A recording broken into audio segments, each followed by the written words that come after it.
आपकी अदालत में अगला इल्जाम। आपकी अदालत में पंजाब के मुख्यमंत्री भगवंत मान पर इल्जाम है कि इनके डबल स्टैंडर्ड हैं। आप राजनीति की बहुत बातें कर रहे थे। जो पंजाब में राजनीति में वो बताते हैं कि आपने 122 एमएलएज और मंत्रियों की, जो फॉर्मर एमएलए और फॉर्मर मंत्री हैं, उनकी सिक्योरिटी विड्रॉ कर ली है। सर सिक्योरिटी गार्ड लेके, वो सिक्योरिटी का काम तो लेते नहीं। सिक्योरिटी वाले पंजाब पुलिस के बहुत से अभी भी हैं अफसरों के पास, हम लगे हुए हैं ढूंढने। उनकी भैंसों की रखवाली करते हैं, उनकी मुर्गियां पालते हैं, घर के काम करते हैं सारे, बच्चों को स्कूल छोड़ के आना है, सिक्योरिटी ले रखी है। क्यों भाई, इतना खतरा किस बात का? कहते हैं हमारी जान को तो खतरा छोड़ दिया, लेकिन मान साहब ने अपने और अपने परिवार के लिए 1000 अफसर और जवान तैनात कर दिए सिक्योरिटी। वो उनको बोलो लिस्ट दे दें मुझे 1000 की, ठीक है ना? कौन से 1000? ये प्रोटोकॉल में जितने होते हैं, मैं तो मुझे तो पता नहीं। सब कहते हैं कि सिद्धू मूसेवाला की हत्या इसलिए हुई कि उसकी सिक्योरिटी कम कर दी गई थी और फिर अनाउंस भी कर दिया। जिस दिन उनके यहाँ घटना हुई उस दिन भी उनके घर पे 2 गनमैन थे, उनको साथ में नहीं लेके गए। उनके पास अपनी बनवाई हुई बुलेट प्रूफ गाड़ी थी, वो भी नहीं लेके गए। तो रीज़न सिर्फ ये नहीं है। हाँ, मौत बहुत किसी की भी हो, वो बहुत दर्दनाक है। उनका 29 जो है गैंगस्टर हैं वो पकड़ लिए, 3 इनकाउंटर में मारे गए, 3000 पन्नों का जो है वो चालान पेश कर दिया। हम अपनी तरफ से, मेरा कोई किसी, हम वो वाले नहीं हैं सर जो कोई माफिया पालते हैं या किसी गैंगस्टर को पॉलिटिकल असाइलम देते हैं, शह देते हैं राजनीतिक। हम तो पंजाब की जनता के साथ हैं। हाँ, कौन था वो जो पकड़े गए हैं, उनको किसने पाला था? वो दूसरी पार्टियों वाले, कोई उसका कोई उसका, कोई उसका कोई उसका। तो वो काम पंजाब में बंद हो गया। माफिया सारे बंद हो गए, sand mafia, land mafia, transport mafia सब बंद हो गए। इसीलिए ये मुझे गालियां दे रहे हैं, क्योंकि मैंने पैसे तो कमाने नहीं सर। हाँ, इतना ज़रूर है कि मेरे सामने अगर पंजाब का कोई पैसा लूटेगा और मेरे पास वो पेन होगा कि मैं उसका हिसाब ले सकता हूँ, तो उसका हिसाब लिया जाएगा। हमारे पंजाब में एक रूल है कि जैसे ही आप एमएलए बन गए, आपको एक सैलरी मिलती है 85,000 प्लस जो इंसेंटिव और भत्ते होते। अगर आप एमएलए नहीं बने तो आपको 70-75 हज़ार रुपये पेंशन मिलती है। अगर आप अगली बार एमएलए बन गए फिर सैलरी मिलेगी। अगर आप 4 बार एमएलए बन गए, 5वीं बार आपको टिकट नहीं दिया पार्टी ने, जहाँ हार गए, तो आपको 4 पेंशनें मिलेंगी। मतलब 70-70 जोड़ के 2,80,000। मतलब जितनी बार एमएलए बनते जाएंगे आपकी पेंशन बढ़ती जाएगी। कईयों को तो हारने में फायदा था, जीतेंगे तो 85,000, हारेंगे तो 3 लाख। तो हमने कहा जी ये तो बात अच्छी नहीं है, आप 2 दिन भी विधायक रह ले तो आपको वो भी मिलेगा पता। तो हमने सबसे पहले उनको कहा 1 विधायक 1 पेंशन, बाकी कोई पेंशन आपको नहीं दी जाएगी। वैसे भी मैं कहना चाहता हूँ कि जो ये बड़े बड़े पता नहीं क्या क्या खरीद लेते हैं, क्या क्या, ये भी ले लिया, ये भी मेरा, ये भी मेरा, उनको मैं कहना चाहता हूँ कि जितने मर्जी इकट्ठे कर लो, पैसे, हीरे, मोती, मगर ख्याल इतना रहे कफन पे जेब नहीं होती। सब कुछ यही होता है। मैं आपके सामने एग्जाम्पल हूँ। कभी ज़िंदगी में नहीं सोचा था कि छोटे से गांव में भैंसों की पूँछ पकड़ के तैराकी सीखी हमने।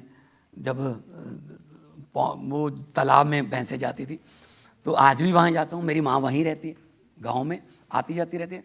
और मेरी माँ ने एक बहुत अच्छी बात मुझे लगी, कोई टीवी वाले आ गए मेरी माँ की इंटरव्यू करने के लिए गांव वाले घर पे, तो पीछे एक दीवार को देख के उसने कहा जी अब तो मुख्यमंत्री की माँ बन गई हो, ये दीवार देखो क्या हाल है इसका, थोड़ा इसको ठीक करवा लो। तो मेरी माँ ने कहा खेत में घर नया बना ले, भगवंत बना ले, यहाँ पे हथौड़ा नहीं चलेगा। क्या पता कौन सी किस्मत वाली ईंट इस घर में लगी हुई है कि मेरे बेटे को इस ऊंची पदवी पे पहुंचा दिया। उस ईंट पर मैं हथौड़ा नहीं चलाना चाहती। तो हम तो 2 टाइम अरदास करने वाले लोग हैं जी। गाड़ी के नीचे आके अगर कोई चिड़िया या कबूतर मर जाए, वहां पे 2 मिनट का मौन रखने वाले लोग हैं। तभी तो भगवान जी वो लोग कहते हैं कि जो भैंस की पूंछ पकड़ के तालाब में जाता था वो मुख्यमंत्री बन गया, दिमाग तो खराब होगा ही। मुझे पत्रकारों ने पूछा कि मुख्यमंत्री की कुर्सी पर बैठकर बड़े बड़ों के दिमाग खराब हो जाते हैं, आपका दिमाग खराब क्यों नहीं हुआ? मैंने कहा जी एक फ़र्क है, जो वो है ना वो कुर्सी पर बैठकर फेमस होते हैं, मैं फेमस होकर कुर्सी पर बैठा हूँ। तो शोहरत तो मैं 17 साल का, I was 17 at that time when I become a big star. 17 साल का था, +2 ग्रेड में पढ़ता था मैं। तो पैसे की तो कोई कमी नहीं, शोहरत की कोई कमी नहीं रही। वो कहते हैं स्टेज चलाना अलग बात होती है, स्टेट चलाना अलग बात होती है। तो स्टेज चला रहा हूँ ना, वो स्टेज चला रहे हैं, उनको बोलो स्टेज चला लो, स्टेज चला। 29,237 सरकारी नौकरियां दे दी सर, 582 आम आदमी क्लिनिक खुल गए, 80 और तैयार हैं, स्कूल ऑफ एमिनेंस तैयार हैं, 15 अगस्त को 15 स्कूल ऑफ एमिनेंस आएंगे, और बिजली 80%, 88% घरों को फ्री आती है सर। कोई पंजाब का जहाँ होगा उससे पूछ लो, अगर कोई पंजाब का होगा तो।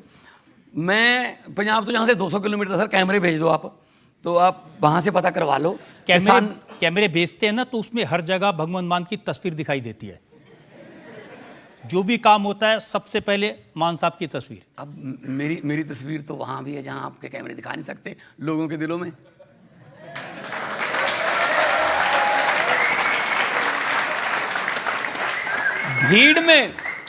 भीड़ में बहुत से चेहरे देखे हैं, एक चेहरे के पीछे इतनी भीड़ कभी नहीं देखी। सर प्यार करते हैं लोग, आज के ज़माने में लोग इतना प्यार। मैं जाता हूँ, फूलों से मेरी पगड़ी भर जाती है, फूल फेंकते हैं, गाड़ी में फूलों को निकाल के बैठने के लिए जगह बनानी पड़ती है। माँ, जो माएँ हैं वो सर पे हाथ रख के दुआएं देती हैं, असीसें देती हैं, बहनें दुआएं देती हैं, नौजवान लड़के ऐसे कंधे पे हाथ रख के सेल्फी करवाते हैं। आज के ज़माने में पॉलिटिशियन को, मैं खुद को सोचता हूँ कि भगवंत माना क्या पुराने जन्म के पुण्य किए थे कि इस ज़माने में इतना प्यार कर रहे हैं, वरना दूसरी पार्टियों के हैं पॉलिटिशियन, उनके साथ एक बार हाथ मिला के बाद में उंगलियां गिननी पड़ती हैं पूरी हैं या ले गए एक आध। ये सर देखिए वही तो याद दिलाते हैं कि जब बादल साहब की तस्वीर छपती थी या अमरिंदर सिंह की तस्वीर छपती थी, आप कहते थे ये पैसा वेस्ट हो रहा है, आप कहते थे, लेकिन क्लिनिक के ऊपर भगवान मान की तस्वीर। सर पहली बात तो ये है कि कोई अच्छा काम हो रहा है उसकी पब्लिक तक तो पहुंचाना पड़ेगा। हर एक के पास तो व्हाट्सएप नहीं है। अब गांव में अगर आपको बात पहुंचानी है, कहाँ गांव वाला जाता है? मान साहब काम पंजाब में करते हैं, विज्ञापन गुजरात में छपता है, वहाँ चुनाव। तो गुजरात वाले भी देख लें, गुजरात वाले भी देख लेंगे पंजाब में अच्छा काम हो रहा है, वो अपनी सरकार से कहें कि ये पंजाब में हो रहा है, यहाँ क्यों नहीं करते आप? हम तो ऐसे ही बताएंगे सबको। आप हमेशा ये कहते थे कि ब्रेन ड्रेन हो रहा है, हमारे नौजवान जा रहे हैं, लेकिन अभी भी वहाँ पर बोर्ड लगे होते हैं, यूएस जाने के लिए यहाँ संपर्क करें, कनाडा जाने के लिए हमें संपर्क करें। या बहुत बड़ी त्रासदी है ये, बहुत ही अच्छा सवाल है ये कि हमारा यूथ जो है वो भाग रहा है यहाँ से, सिस्टम का कसूर है उसमें। तो हम तो कोशिश ये कर रहे हैं कि उनको यहीं रखें, उनको यहीं पे डिग्री मिले और उसी डिग्री के मुताबिक यहीं पे रोज़गार मिल जाए, कहीं नहीं जाएंगे वो। विदेश में जाना कोई आसान बात नहीं है सर। अभी आप देख रहे होंगे कि 600-700 स्टूडेंट जो हैं उन पर तलवार लटक रही है, डिपोर्ट करने वाले हैं कनाडा वाले, क्योंकि गलत दस्तावेज से यहाँ से कनाडा में चले गए। क्यों जाते हैं? 40 माँ की बालियाँ बेच के, बाप की ज़मीन बेच के। वहाँ सिस्टम, वहाँ डिसिप्लिन है। हमारे यहाँ मैं कोशिश ये कर रहा हूँ यहीं नौकरियाँ पैदा की जाएँ। अभी इससे पहले क्या होता था ना, पंजाब में इंडस्ट्री जो थी वो वापस चली गई। कारण जो भी इंडस्ट्रियलिस्ट आता था, मैं यहाँ फैक्ट्री सेट करूँगा, उससे पहले ये पूछा जाता था मेरा कितना। मतलब वो एमओयू एक फैमिली के साथ करने आते थे। अब एमओयू 3.5 करोड़ लोगों के साथ होता है। टाटा आ रहा है, biggest, second biggest after Jamshedpur, Ludhiana में कितने हज़ार लोगों को, लड़के लड़कियों को काम मिलेगा। GSW आ गया, वर्धमान है हमारे पास, हीरो है ऑलरेडी, और गूगल आ रहा है, वंडरला आ रहा है। बहुत बड़ी बड़ी इंडस्ट्री ला रहे हैं पंजाब में, उनको इंसेंटिव दे रहे हैं, ताकि पंजाब तो पहले दिन से पंजाब रोल मॉडल रहा है देश के लिए। ये रोल मॉडल है। ड्रग माफिया पंजाब के कोने कोने में है, गली गली में नौजवान ड्रग्स ले रहे हैं, ये देखो, इसके पीछे बहुत बड़ी कहानी है, क्योंकि बॉर्डर स्टेट है। पहले पंजाब सिर्फ ट्रांजिट स्टेट थी ड्रग के लिए, उधर से आता था ड्रग, मुंबई वगैरह इधर जाता। अब वो क्या हो गया कि कंज्यूमिंग स्टेट बन गई।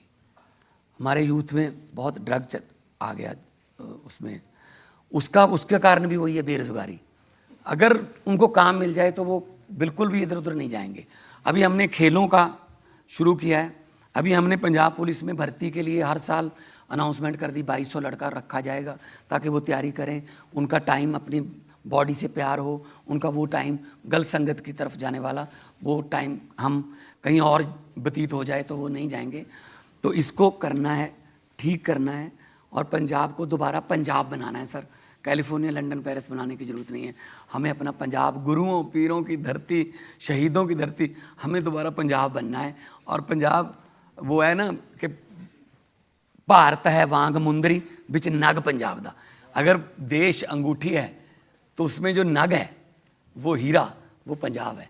उस नग की थोड़ी झलक जो है थोड़ी फीकी हो गई थी, उसको चमकाएंगे सर।